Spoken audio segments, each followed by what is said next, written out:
Kita sudah sampai di penghujung di mana tahun 2020 akan berakhir.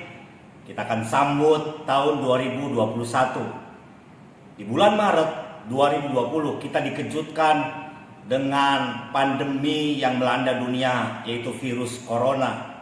Sampai hari ini virus corona atau COVID-19 terus berlanjut, dan walaupun beberapa negara telah menjanjikan vaksinnya, tapi kita belum tahu juga validisasi atau bagaimana vaksin tersebut sudah diciptakan dengan efisien dan tepat guna.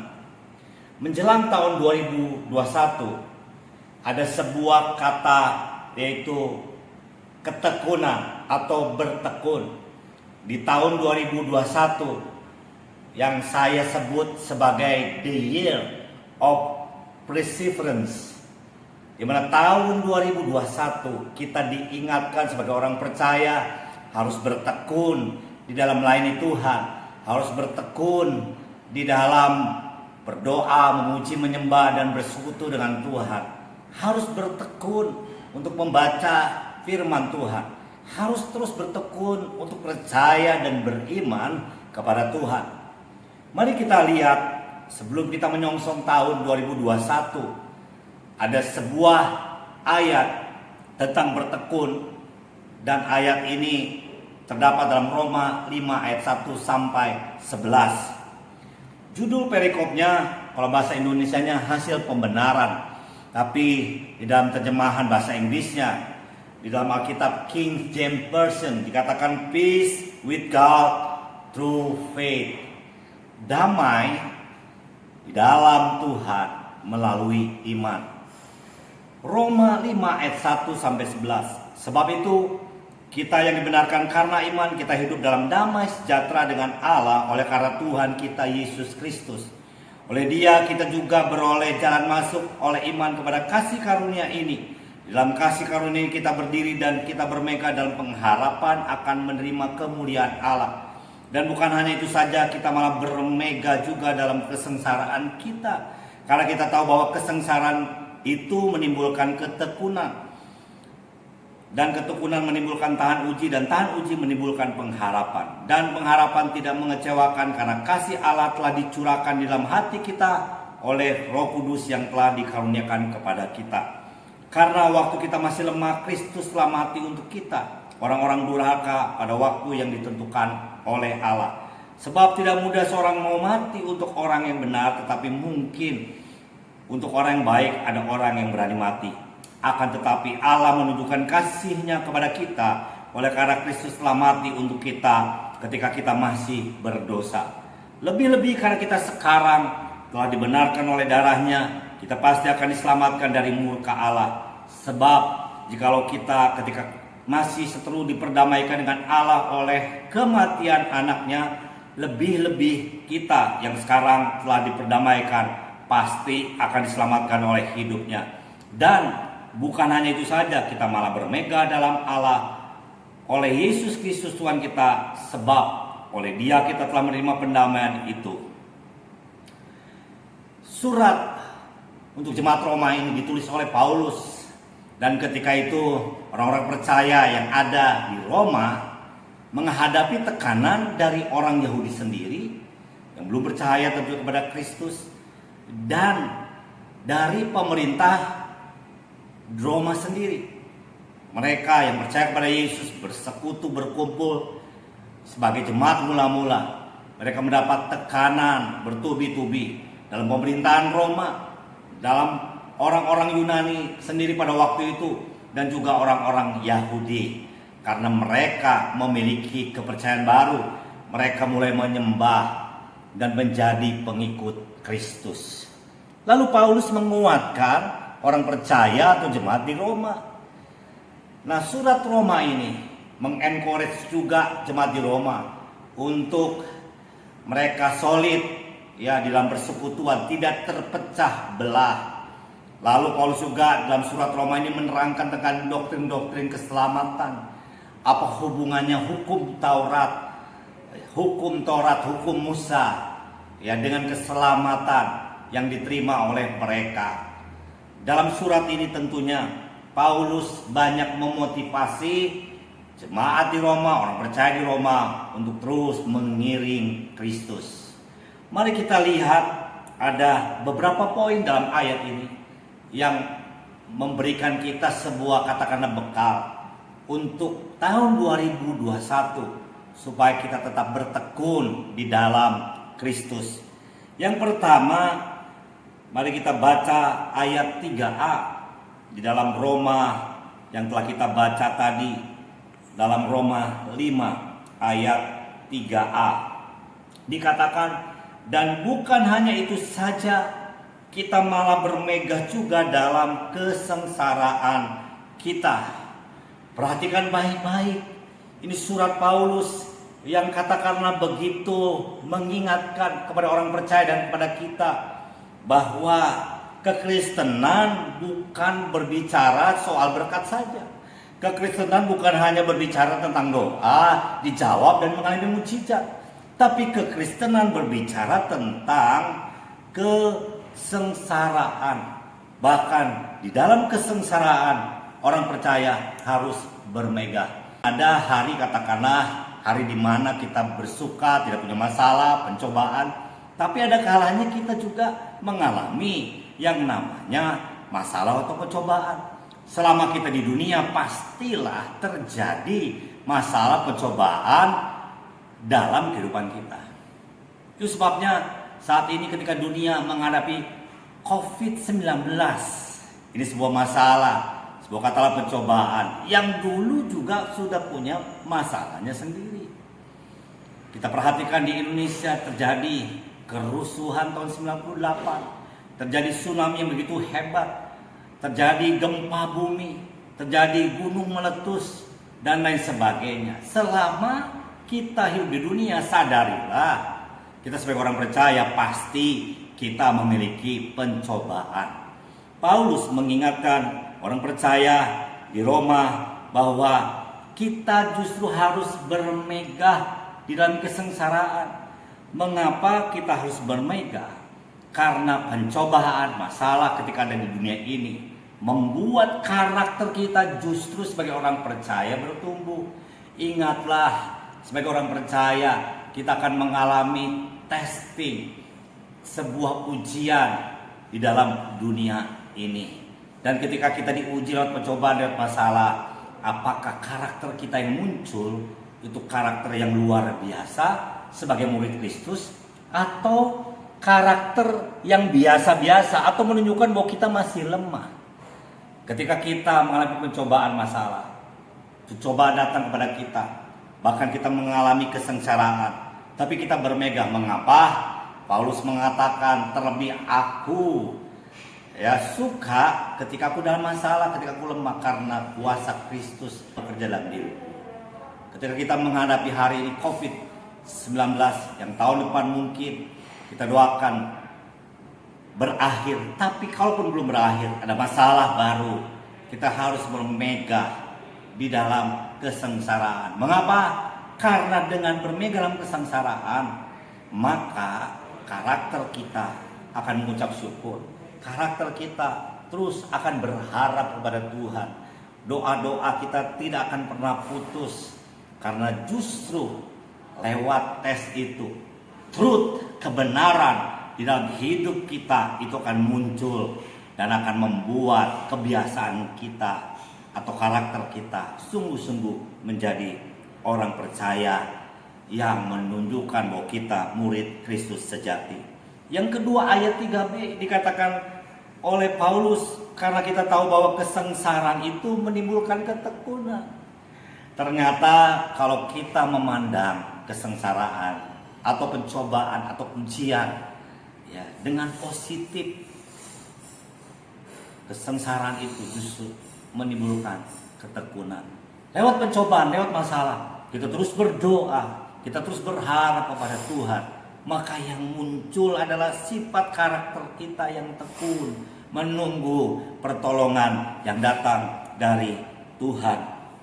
Ketika ada pencobaan, kesengsaraan, ketika kita hidup dalam dunia ini, itu akan menunjukkan Justru kita semakin dewasa dalam Kristus atau semakin undur di dalam Kristus.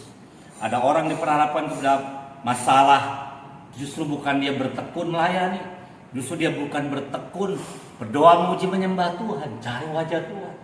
Justru dia bukan bertekun untuk mengikuti ibadah, malah undur dalam Tuhan karena pencobaan, karena dalam masalah. Hari ini Paulus mengingatkan kepada kita di tahun 2021, apapun masalah, pencobaan, ataupun kesengsaraan yang akan timbul dalam hidup kita, kita harus bertekun mencari wajah Tuhan, berdoa, memuji, menyembah Tuhan.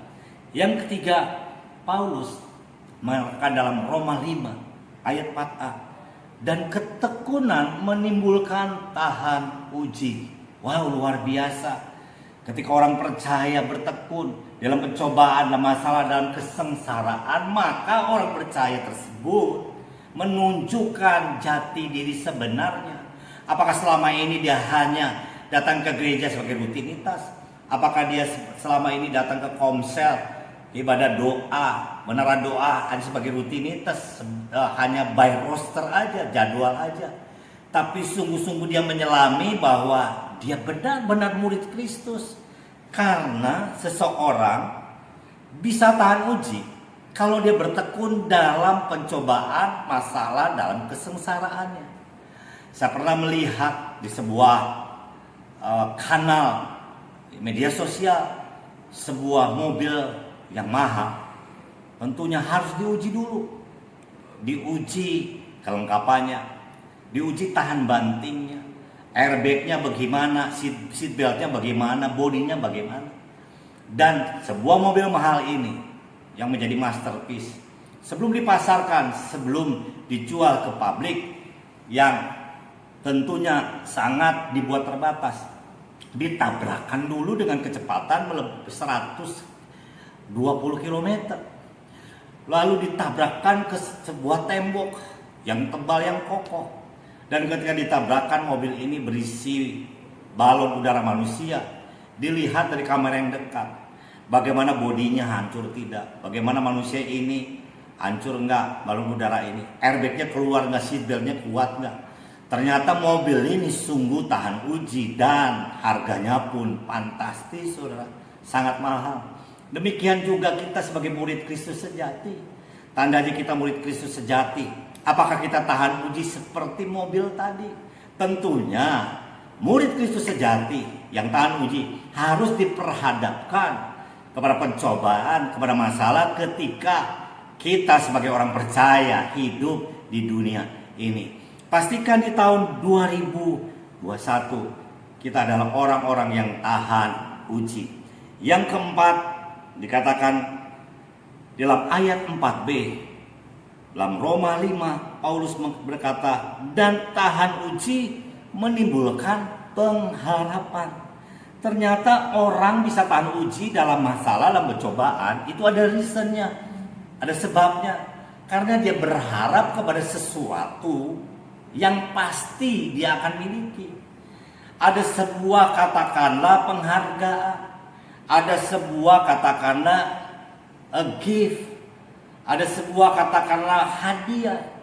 Orang percaya ketika dia tahan uji dan bertekun dan pencobaan dalam masalah, bahkan dalam kesengsaraannya, orang percaya berharap kepada sebuah hadiah yang kekal, mahkota yang sediakan kepada setiap orang percaya yang finish strong, tidak menyangkal imannya sampai kematian menjelang hidupnya. Orang-orang seperti ini dalam 2 Petrus 1 ayat 10-11 dikatakan, karena itu saudara-saudaraku berusahalah sungguh-sungguh supaya panggilan dan pilihanmu makin teguh, sebab jikalau kamu melakukannya kamu tidak akan pernah tersandung. Dengan demikian pada kamu akan dikaruniakan hak penuh untuk memasuki kerajaan kekal, yaitu kerajaan Tuhan dan juru selamat kita, Yesus Kristus. Saudara, Sadrak, Mesak, Abednego pernah menghadapi sebuah kesengsaraan, katakanlah pencobaan, ya, yang memang konteksnya berbeda dengan COVID-19, tapi sama saja. Sekali lagi dalam hidup dunia ada cycle. Kita diperhadapkan kepada sebuah sukacita, damai sejahtera, tapi kadang-kadang masalah tiba-tiba menimpa hidup kita. Sadrak, Mesak, Abednego dimasukkan kepada perapian. Raja Nebukadnezar menyuruh mereka menyembah patung emas yang dibuat oleh mereka. Sadrak, Mesak, Abednego tidak bergeming. Mereka tidak mau menyembah patung emas tersebut, buatan manusia, saudara. Dan ketika itu mereka dimasukkan, mereka berkata, sekalipun Tuhan kami tidak menolong kami tidak akan menyembah patung emas buatan raja. Artinya mereka ini berharap kepada Bapa di surga, pada Kristus, kepada sebuah kepastian. Kalau mereka mati seperti Paulus berkata, bagiku hidup adalah Kristus, mati adalah keuntungan. Orang-orang percaya yang tahan uji adalah orang-orang percaya yang berharap kepada Bapa di surga, kepada Kristus, kepada Roh Kudus. Hari ini sebentar kita akan menghadapi tahun 2021. Apapun yang terjadi, saya berdoa dan mari kita semua berdoa. Kita berharap kepada Bapa di surga, kepada Tuhan Yesus dan kepada Roh Kudus yang sudah pasti akan menyertai kita dari tiap musim, dari tiap masalah, dari tiap pencobaan, akan membantu kita, memberikan jalan keluar. Tapi marilah kita seperti Sadrak, Mesak, Abednego, sekalipun mujizat tidak ada, doa tidak terjawab, kepastian yang kekal, surga menunggu kita kalau kita finish strong. Iman kita tetap tidak bergeming kepada Bapa di surga, kepada Tuhan Yesus, dan kepada Roh Kudus. Yang terakhir, Paulus menyatakan di dalam Roma 5 ayat 5a, dan pengharapan tidak mengecewakan karena kasih Allah telah dicurahkan di dalam hati kita. Ayat ini menegaskan ayat sebelumnya yang dikatakan ayat 4b tadi, bahwa pengharapan itu tidak pernah mengecewakan. Orang yang berharap kepada Tuhan itu tidak akan dikecewakan. Satu hari Stefanus ketika dia ketika mau mati dan dirajam, dikatakan dia melihat kemuliaan Allah. Dia melihat Tuhan Yesus berdiri, melihat sebuah penglihatan yang luar biasa. Ini bukan film karton, ini bukan film Hollywood, ini bukan sinetron. Alkitab menyatakan dengan jelas, Stefanus melihat kemuliaan Allah. Dia dipenuhi Roh Kudus dan dia melihat Yesus berdiri, saudara, di sebelah kanan Allah Bapa. Pengharapan kita tidak pernah mengecewakan. Hari ini saya berdoa, saya masuk bersama kita semua di tahun 2021. Berdoa untuk setiap keluarga yang anggota keluarganya terkena COVID-19. Mungkin ada berapa di antara kita, ayah ibunya, anaknya telah meninggal karena COVID-19. Mungkin karena COVID-19 ada di antara kita yang kehilangan pekerjaan, di PHK, gajinya dipotong. Mungkin bisnisnya karena COVID-19 gulung tikar, ya, hancur melorot dan keuntungannya berkurang. Saya berharap dan berdoa untuk kita semua ada pengharapan di dalam Tuhan, ada damai sejahtera dalam Tuhan. Percayalah, Allah turut bekerja dalam segala sesuatu untuk datang kebaikan. Dia tidak memberikan kepada kita sebuah masa depan yang penuh kecelakaan, tapi sebuah masa depan yang penuh pengharapan. Dan yang keenam, ini yang terakhir, saudara. Lupanya ada poin yang keenam dikatakan Paulus di dalam ayat 5b dalam Roma 5. Oleh Roh Kudus yang telah dikaruniakan kepada kita. Saudara, Paulus mengatakan bahwa kasih Allah itu dinyatakan oleh Roh Kudus kepada orang percaya, kepada kita semua. Itu sebabnya Roh Kuduslah yang saat ini bersama-sama dengan kita. Yesus naik ke surga, tapi dia memberikan penolong kepada kita semua. untuk menolong kita melalui pencobaan, masalah, kesengsaraan yang kita alami selama kita ada di dunia. Selama kita, kata Paulus, menumpang di dunia ini yang sedang lenyap dengan keinginannya. Oleh karena itu, mari kita terus bersekutu, bergantung pada Roh Kudus. Karena Roh Kuduslah yang menjadi kompas bagi hidup kita. Roh Kudus menjadi guidance yang memberikan arahan, tuntunan dalam hidup kita. Roh Kudus yang akan terus membawa kita untuk menemui panggilan Tuhan, untuk menyelesaikan panggilan Tuhan dengan ketekunan, dengan sebuah pengharapan. Sampai satu hari kita akan ada di surga, di mana tidak ada lagi kesengsaraan, tidak ada tangisan, sakit, penyakit, karena hidup kita sudah bersama-sama dengan Kristus. Mari kita songsong tahun baru, tahun 2021 dengan komitmen bahwa kita akan bertekun untuk melayani Tuhan, bertekun untuk tetap berdoa berharap kepada Tuhan, bertekun untuk membaca firman Tuhan, bertekun untuk memuji menyembah Tuhan, bertekun untuk mengasihi keluarga kita. Tuhan Yesus memberkati. Selamat tahun baru, selamat memasuki tahun bertekun. Tuhan Yesus memberkati. Saya Pastor Togi Simanjuntak. Salam penerus.